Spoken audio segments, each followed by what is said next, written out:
Assalamualaikum warahmatullahi wabarakatuh. Bismillahirrahmanirrahim. Assalamualaikum warahmatullahi wabarakatuh. Alhamdulillahi rabbil alamin. Wassalatu wassalamu ala rasulillahil karim, nabiyyina wa sayyidina Muhammadin al-amin wa ala alihi wa sahbihi wa dhurriyyatihi wa ummatihi ila yaumiddin wa ba'd. Ahbaballahi wa ahbaba rasulihi sallallahu alaihi wasallam, usi nafsi wa iyyakum bitaqwallahi faqad fazal muttaqun fala tamutunna illa wa antum muslimun. Faqala ta'ala ya ayyuhalladzina amanu taqullaha haqqa tuqatih wa la tamutunna illa wa antum muslimun. Saudara-saudariku, alhamdulillah dimanapun saat ini kita berada dan menjalani aktivitas, semoga di hari ini di penghujung bulan Rabiul Akhir 1446 Hijrah bertepatan dengan 3 Oktober 2024 Masehi, kita semua diberikan oleh Allah Subhanahu wa taala kesehatan, kebaikan dan bimbingan dalam beraktivitas yang dengan itu insya Allah dimudahkan, dilancarkan dan diberkahi aktivitas kita hingga kembali kepada Allah Subhanahu wa taala. Mudah-mudahan di pagi hari ini waktu Indonesia bagian Barat yang berbahagia diberikan kekuatan untuk mensyukuri seluruh nikmat kebahagiaan itu, yang tengah berduka diberikan kesabaran dan kekuatan oleh Allah sehingga mampu mendapatkan hikmah di balik ujian yang telah dan sedang dijalani. Sesungguhnya seluruh bagian dari kehidupan itu adalah ujian dari Allah Subhanahu wa taala.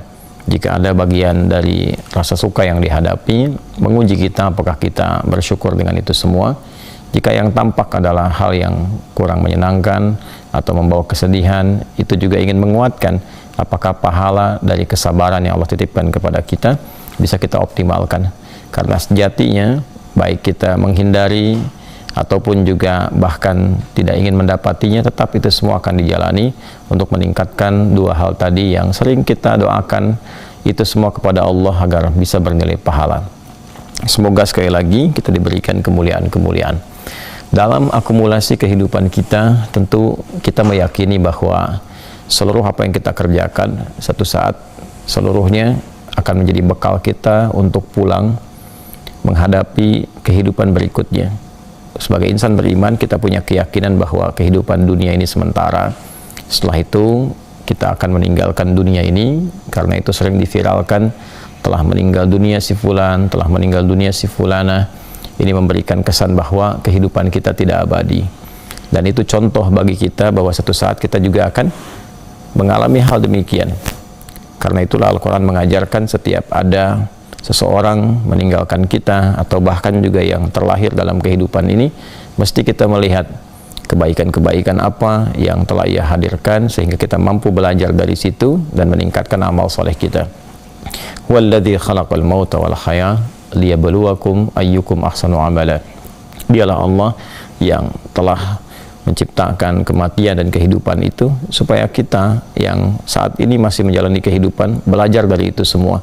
Ada orang hidup, betapa mulia kehidupannya, betapa banyak manfaat yang dia hasilkan. Ada orang telah meninggal, dia meninggalkan catatan-catatan kebaikan yang menjadi perbincangan untuk diteladani. Kita yang menyaksikan semua itu diuji oleh Allah untuk bisa melihat dan menyiapkan amal saleh, minimal mampu mengikuti jejak-jejak kehidupan mereka. Kita tidak bisa menolak ajal, kita juga tidak bisa menghentikan amalan-amalan orang lain. Namun demikian, kita diberi kesempatan untuk belajar dari semua itu, untuk menyiapkan bekal kita pulang. Dalam konteks inilah Allah mengatur kehidupan kita. Dalam sepekan ada 7 hari yang kita lalui. Dalam hari-hari itu juga Allah berikan petunjuk kepada Nabi Muhammad SAW, Rasulullah yang sangat kita cintai, untuk memberikan kepada kita penjelasan-penjelasan, bahkan praktek langsung bagaimana menjalani hari-hari yang dimaksudkan. Tentu dari mulai kita beraktivitas Sabtu kah, Ahad kah, Senin kah, kemudian sampai bertemu dengan Jumat, ada yang sangat menarik dari rangkaian kegiatan Nabi SAW yang dijalani. Hari ini bertepatan dengan hari Kamis, kita juga akan mencoba untuk membahas ada apa di hari Kamis ini, apa yang spesial dari petunjuk Nabi Muhammad SAW di hari Kamis, yang tentunya membedakan dengan kegiatan beliau di hari Jumat dan hari-hari yang lainnya. Dalam waktu yang singkat ini kita akan mencoba untuk mengkaji dua hal saja yang menunjukkan tentang kegiatan Nabi SAW khususnya di hari Kamis. Nah, teman-teman sekalian, ada kegiatan yang umum dilakukan menjadi standar aktivitas Nabi SAW berlangsung di setiap hari, baik itu di malam sampai dengan ke pagi, siang sampai menjelang malam kembali. Seperti kegiatan rutin Nabi dari mulai bangun, tengah malam, agak mendekat lebih sedikit atau juga kurang sedikit dari tengah malam.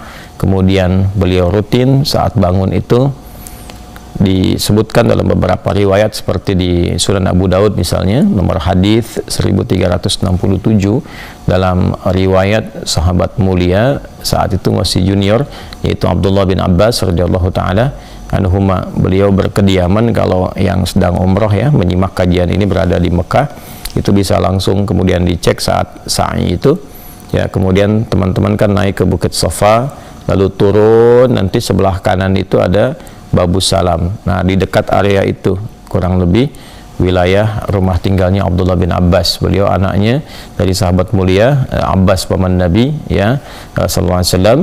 Di situ bertempat tinggalnya. Kemudian satu kali beliau berkeinginan untuk mengetahui bagaimana kegiatan malamnya Nabi sampai bangun tidur dan apa yang dikerjakan oleh Rasulullah sallallahu alaihi wasallam. Sehingga saat itu kemudian beliau putuskan untuk menginap di rumah bibinya Sayyidah Maimunah radhiyallahu taala anha, yang sekarang menjadi gate Nabi. Itu ada gate Nabi. Jadi kalau Anda jalan ingin kembali ke arah hotel ya, dari Babus Salam naik ke atas itu, nah sekarang ada sedikit renovasi. Kalau setelah sa'i dari Marwah keluar, kalau mengarah ke hotelnya itu arah misalnya ke Zamzam ya atau Sofa, itu pasti kan belok kanan tuh, lurus, nanti ada jembatan yang dari istana ya, ada Jabal Kubais istana, jembatan itu mengarah ke masjid. Tepat tuh di bawahnya sebelah kiri sedikit tuh ada gate Nabi atau babun Nabi sallallahu alaihi wasallam. Kurang lebih disitulah posisinya kediaman Sayyidah Maimunah radhiyallahu taala anha. Maka menginap di situ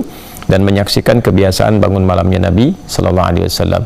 Kama qala kana an-nabiy sallallahu alaihi wasallam idza istayqadha min naumihi, adalah kebiasaan Nabi sallallahu alaihi wasallam kalau bangun dari tidurnya. Kadang bangunnya kapan? Ya tengah malam sedikit, lebih atau kurang sedikit.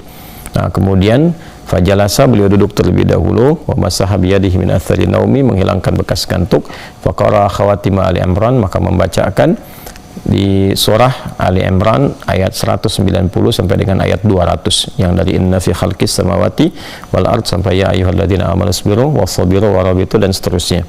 Itu yang dibacakan. Kemudian doa bangun tidur, lalu thumma dhahaba ila syanin mu'allaqah, kemudian beliau berwudu ya, setelah itu menunaikan sholat. Nah, ini standar yang Nabi kerjakan setiap bangun tidur, termasuk Kamis tentunya ya. Nah, dari sini kemudian dilakukan aktivitas-aktivitas rutin. Nah, ini yang rutinan yang biasa dikerjakan, dari mulai setelah itu istighfar menjelang subuh, berbaring sedikit kan, kemudian menunaikan sholat subuh dan seterusnya. Nah, itu aktivitas harian yang rutin dikerjakan. Sekarang yang spesialnya yang tadi saya sebut, mungkin dua bagian yang kita coba hadirkan. Yang pertama, teman-teman sekalian, tersebut dalam beberapa riwayat, baik itu disampaikan oleh Imam Abu Daud, Sulaiman As-Sijistani dalam kitabnya, kemudian juga ada Ibnu Majah juga dalam kitab sunannya, dan juga bahkan At-Tirmidzi ya, disebutkan dalam riwayat-riwayat ini, dan sanadnya diantaranya tersambung pada sahabat mulia Usamah bin Zaid radhiyallahu taala anhu. Bahkan dalam satu riwayat ini diteruskan sampai di kehidupan Usamah bin Zaid. Jadi Usamah bin Zaid itu punya asisten, maula disebutnya. Nah, satu kali beliau sudah senior, sudah sepuh, dan diajaklah asistennya ini untuk mendatangi seseorang untuk menagih hutang. Nah, ini sunnah ya, untuk mengingatkan orang-orang yang tengah berhutang, karena biasanya kalau saat meminjam, nah itu biasa-biasa saja gitu. Artinya minjam, semangat, nyampaikan dan menjanjikan nanti akan dibayar begini begitu. Nah, cuma biasanya setelah diberikan, nah, penyakit klasik ya dari zaman-zaman klasik, di zaman-zaman dulu, bahwa seringkali ada merasa meringankan atau merasa enggan untuk membayar.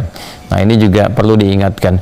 Nah, mengingatkan ini bukan sekedar ingin mengambil hak bahwa utang untuk bisa dikembalikan, tapi juga untuk memberikan kesadaran akan tanggung jawab. Yang kedua akan ikatan sampai yaumul qiyamah.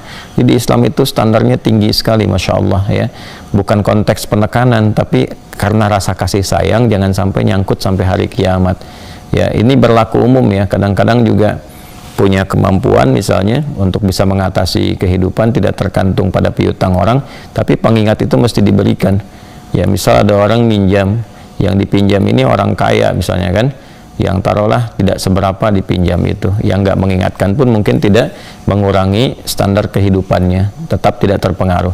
Tapi dalam konteks ini menjadi sunnah tetap untuk mengingatkan, karena walaupun yang dipinjam itu tidak memengaruhi, istilah sekarang cash flow rumah tangganya ya, anggaran rutinitas kehidupan rumah tangganya, tetap berapapun nilainya itu akan memberikan sangkutan ketika kembali kepada Allah di hari kiamat. Maka setidaknya mengingatkan supaya ada bagian dari kewajiban yang harus dikembalikan, atau juga satu hal yang penting supaya dia tidak mengalami kesulitan saat kembali kepada Allah, baik dalam keadaan wafatnya ya, kan jadi bermasalah ketika akan disolatkan juga demikian. Ada riwayat-riwayat menyebutkan ada yang tidak mudah orang berhutang itu ketika akan disolatkan dan diketahui itu semua.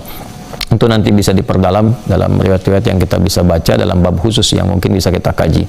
Nah, kembali kepada yang tadi teman-teman, saya ingin tunjukkan betapa indahnya ajaran Islam. Jadi motivasi mengingatkan itu pun untuk menghilangkan kesulitan ya, bukan ingin menekan beban, untuk menghilangkan kesulitan supaya tidak merasakan sesuatu yang berat ketika kembali kepada Allah Subhanahu wa Ta'ala. Maka dalam riwayat disebutkan ketika beliau mencapai usia yang cukup sepuh, Syekhun Kabir ya, Syekhun Kabir, maka asisten yang menemani.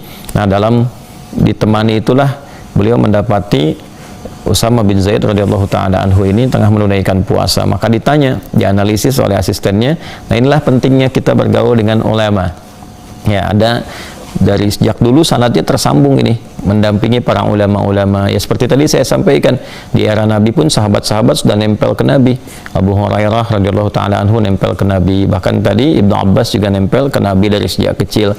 Yang dituju itu apa ya? Bukan sekedar ingin membantu dalam konteks berkehidupan materi duniawi, bukan itu tujuannya. Tujuannya adalah untuk mendapatkan limpahan karunia yang lebih yang Allah titipkan pada orang-orang saleh dan orang-orang alim itu.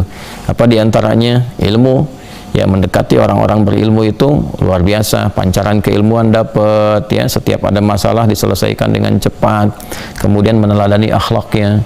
Karena itu kualifikasi seorang alim ya, bentuk tunggal dari kata ulama itu pun diberikan batasan-batasan, bahkan oleh para ulama didefinisikan lagi, dari mulai ilmunya, ada akhlaknya, ketakwaannya, khosyahnya gitu. Itu yang bisa diteladani ya. Jadi bukan sekedar hafal saja ya, bukan sekedar tahu saja, tidak, tapi tergabung. Kalau Imam Nawawi itu memberikan 4 kualifikasi seperti yang sering saya sampaikan ya, wala yata'allamu illa mimman takammalat ahliyatuhu, dan hendaklah penuntut ilmu belajar dari sosok guru yang satu menguasai di bidangnya. Jadi betul-betul menguasai, ada sanadnya bagus ya, kemudian paham betul dengan itu semua ya. Kemudian yang kedua itu, nah ini yang juga menarik, wa dhaharat ya siyanatuhu, akhlaknya juga bagus ya. Kemudian tahaqqaqat ma'rifatuhu ya. Kemudian yang ketiga juga ma'rifahnya bagus, dia kenal Allah, dia kenal dirinya ya. Kemudian juga washtaharat diyanatuhu, ketakwaannya kepada Allah pun begitu tinggi ya. Jadi seimbang antara ibadahnya, akhlaknya, kemudian ilmunya, dan juga dia kenal siapa dirinya, dia kenal Allah, sehingga mampu menempatkan bagian-bagian kehidupannya secara proporsional. Au kama qala al-Imam Nawawi rahimahullahu ta'ala. Nah, secara singkatnya kemudian berangkat, diketahui beliau ini sering puasa Senin dan Kamis. Maka ditanya, ya guru, kenapa Anda konsisten menunaikan puasa ini? Maka dalam konteks puasa di hari Kamis itulah kemudian beliau menjawab, dan ini hadis-hadisnya tersambung kepada sahabat mulia ini Usama bin Zaid radhiyallahu taala anhu. Ya, maka beliau menjawab, "Au kama qala yauma turfa'u fihi al-a'mal." Jadi di hari Kamis itu spesial. Amalan-amalan kita itu yaitu ditampakkan, dalam riwayat lain tu'radu fihil a'mal, jadi ditampilkan amalan-amalan kita. Jadi yang biasa dicatat oleh malaikat, nah kemudian ditampilkan ya, diviralkan Ya, nah ini sesuatu yang sangat penting dalam keyakinan kita ya sebagai umat Islam. Ini termasuk perkara-perkara gaib. Nah, bahkan Usama bin Zaid pernah menyampaikan dengan kalimat yang tegas, saya mendapati dari Nabi sallallahu alaihi wasallam bahwa setiap hari Kamis itu amalan-amalan kita yang tiap waktunya dicatat, kemudian diangkat, ditampilkan, ya, disampaikan, diviralkan, si fulan begini, amalnya ini, amalnya itu, gitu kan, di hari Kamis spesial. Maka Nabi menyampaikan, wa uhibbu an yurfa amali wa ana shaim, dan saya sangat senang jika amalku itu diangkat aku dalam keadaan puasa. Nah, ini salah satu sunnah yang menunjukkan sesuatu yang istimewa di hari Kamis. Jadi bukan hanya persoalan puasanya, tapi ada keutamaan di hari apa? Hari Kamisnya. Ini keistimewaan yang pertama. Jadi hari Kamis itu saat amal-amal kita diangkat, ya, kemudian ditampilkan dan diviralkan, disebut-sebut, ya, di hadapan Allah Subhanahu wa taala. Jadi kalau Anda misalnya disebut-sebut laisa kamitsli syai', tidak ada yang serupa dengan Allah Subhanahu wa taala. Ini untuk menunjukkan analogi yang sangat ringan sekali. Kalau Anda disebut di hadapan pejabat, kan, misalnya pejabat tinggi menyebut Anda, apalagi kebaikan yang disebutkan, ini kan menunjukkan hal yang positif dan Anda merasa nyaman, merasa senang. Ya, Anda diumumkan di media misalnya, kan, disebutkan satu keteladanan. Ya, jangankan itulah, ya, orang-orang yang dapat emas olimpiade aja diviralkan, kan perasaannya nyaman, senang. Nah, ini amalan Anda diviralkan, ya. Nah, itu Nabi mengatakan saya sangat senang kalau ketika diangkat itu dalam keadaan puasa. Nah, hakikatnya puasa itu ada dua bagian. Yang pertama meningkatkan taat, yang kedua menekan maksiat. Nah, jadi kalau kita ambil lebih dalam lagi, Kamis itu latihan meningkatkan taat, latihan menekan apa? Maksiat. Nah, jadi tidak melihat ke aspek puasanya juga. Jangan sampai puasa tapi taatnya tidak bertambah, gitu ya. Nah, jadi kalau kita mengambil secara tekstual, puasa, Kamis puasa untuk mengikuti sunnah ada pahala. Tapi kalau taatnya tidak bertambah, maka esensi puasanya tidak berkembang. Pun demikian maksiat, ya, kan ditekan maksiat itu. Makanya kenapa orang puasa cenderung tidak bermaksiat, walaupun latihan awalnya itu karena takut batal puasanya. Tapi itu akan membentuk karakter, kebiasaan-kebiasaan. Walaupun nanti sudah tidak puasa, tapi keadaan dirinya terjaga dalam kebaikan-kebaikan. Intinya, setiap Kamis itu kita berusaha mengevaluasi amalan sebelum ketemu Jumat. Ya, sebelum ketemu apa? Jumat. Jadi kalau dipraktekkan ini, itu Masya Allah. Nanti pas Jumat mungkin kita bisa dalami lagi aktivitas di hari Jumat. Jadi kalau setiap Kamis kita sudah mengkondisikan, menekan maksiat, yang kebaikan ditingkatkan, yang taat-taat dimunculkan, maka ketika terjadi raya pekanan di hari Jumat, ketemu, ada pertemuan dalam Jumatan, semua orang sudah menjadi baik. Nah, dalam kebaikan itulah pertemuan yang dihadiri orang-orang baik, pasti semuanya akan baik, ngobrolnya baik, kalaupun juga kemudian bertemu akrabnya baik, kalau mendengar khutbahnya baik, khusyuknya baik. Setelah Jumat selesai, fantasyiru fil ard, menyebar lagi dalam kebaikan, ya, saling mengisi, saling bersinergi. Ini Islam ini kalau dipraktekkan indah semua. Ya, Islamic way ini, petunjuk-petunjuk kehidupan dalam berislam itu detail sekali dan presisi sifatnya. Ya, cukuplah seorang muslim itu kembali kepada tuntunan kitab sucinya Al-Quran, kemudian mempraktikkan petunjuknya, penjelasannya dalam hadis-hadis Nabi Muhammad SAW, lalu dibaca bagaimana menjelaskan itu dalam perjalanan sejarah. Insya Allah cukup itu menjadi bekal sampai dengan kembali profesi apapun yang dipilih. Itu bagian pertama. Jadi Kamis itu spesial, sekali lagi meningkatkan kebaikan-kebaikan. Kita mencoba untuk memperbaiki catatan-catatan amalan kita yang tentunya akan dikumpulkan dalam satu kitab.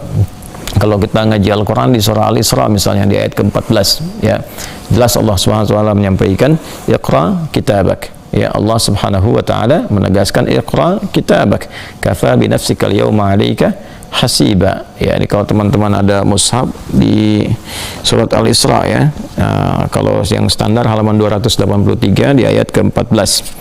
Ya, Iqra kitabak, di hari kiamat itu nanti akan dimunculkan kitab kita. Ya, nanti ada tanda-tanda. Kalau di kanan itu sudah jelas kemuliaan, ya, di kiri ya jadi musibah besar, di belakang ya celaka, ya. Nah, ini di depan ditampilkan, diminta baca. Ya, kafa bi nafsikal yawma 'alaika hasiba. Dan cukuplah pada hari itu, ya, kita dihisab secara mandiri. Ya, kita paham itu kondisi-kondisi yang kita lakukan. Jangan dikira apa yang sekarang ini dikerjakan tidak tercatat. Semua tercatat. Tercatat, diungkap. Nanti yang di dalam hati pun akan diungkap lagi. Ya, kan sekarang tidak kelihatan. Nah, sekarang pun misalnya saya mengajar dalam video, nanti akan diungkap hatinya bagaimana, apakah betul hatinya tulus untuk mengajar, kan? Apakah hanya ingin cari perhatian, apakah ingin menarik popularitas, subscriber misalnya, kan? Apakah hanya ingin ini, dan itu akan diungkap semuanya, akan terbuka. Karena itu mesti saling mendoakan, saling berhati-hati dalam setiap bersikap, karena apapun yang kita tampilkan, ya nanti semua akan dibuka. May ya'mal mithqala dzarratin khairan yarah wa may ya'mal mithqala dzarratin syarran yarah, gitu kan. Jadi kalau yang baik akan diungkap, yang jelek pun akan terungkap, semua akan dibuka. Ya, termasuk yang dalam hati, dalam pikiran kita dan sebagainya. Oleh karena itulah mesti hati-hati dalam menata aktivitas kehidupan kita.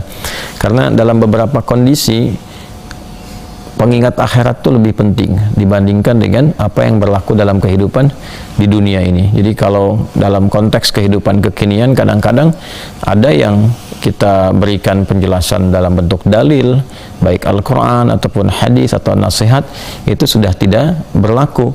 Ya, tidak berlaku dalam arti apa? Tidak mau mendengar itu semua.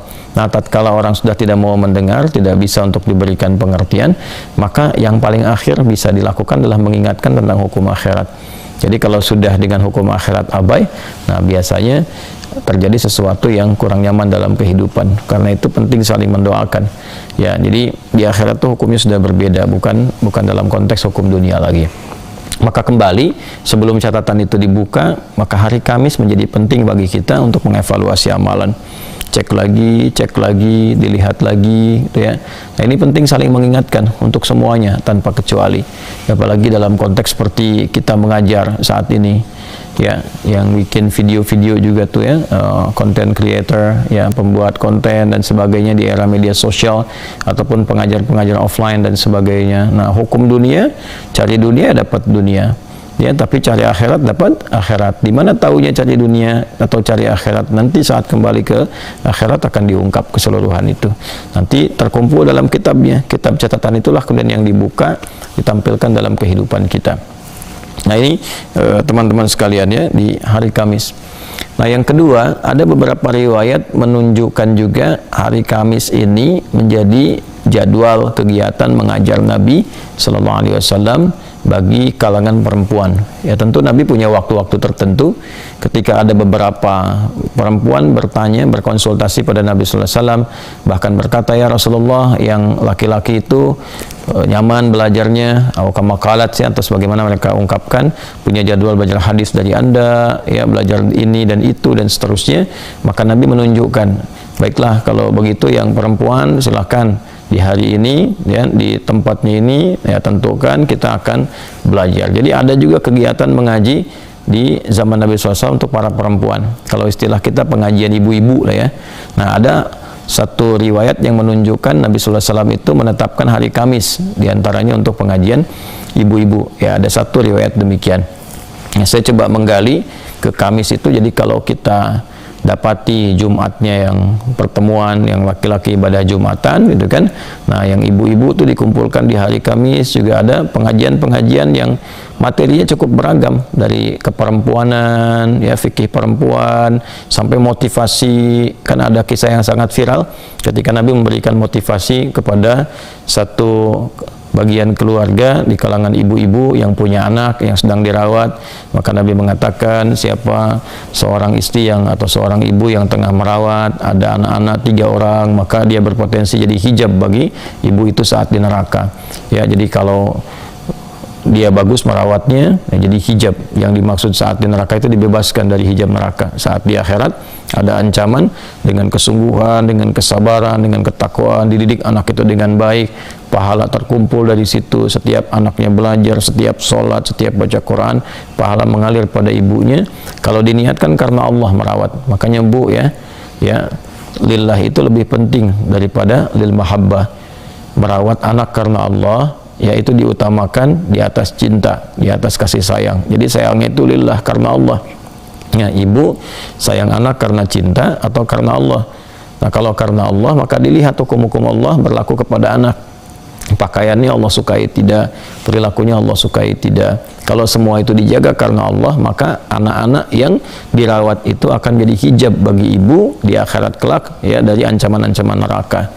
Lalu seorang perempuan bertanya, ya Rasulullah, kalau anaknya 2 bagaimana? Ya kan? Maka Nabi 3 kali mengatakan isnaini, ya, yang 2 juga, yang 2 juga, yang 2 juga. Ya, maksudnya apa? Setiap anak yang dirawat diamanahkan pada seorang ibu itu dengan tulus merawatnya karena Allah, menjaga di situ hak-hak Allah, menjaga kewajiban anak itu kepada Allah, maka itulah yang berpotensi melahirkan transfer pahala yang dengan itu menjadi hijab bagi ibu dimaksud di hari kiamat dari ancaman neraka. Nah, ini gambaran-gambaran yang bisa kita dapatkan. Jadi secara eksplisit disebutkan, teman-teman sekalian, dalam konteks ini ada waktu-waktu untuk mengevaluasi, waktu-waktu untuk mengaji. Nah, ibu-ibu kalau mau bikin pengajian ibu-ibu pun, nah ada 2 yang bisa diambil. Mengambil harinya misalnya Kamis, bisa saja kalau secara tekstual, ya, tetapi mengambil esensinya. Nah, ini poinnya, esensi pengajian Kamis Nabi itu spesifik. Jadi kalau perempuan, ya fikih perempuan yang dibahas. Nah, ini petunjuk bagi kita juga. Jadi kalau mengajar itu sesuai kebutuhan, porsinya apa, muqtadal hal, ya, dalam bahasa fikih itu muqtadal hal, berkesesuaian secara proporsional, kebutuhannya apa, bahas itu, ya. Jadi nggak usah tinggi-tinggi, jauh-jauh, tapi nggak ada kebutuhan di dalamnya.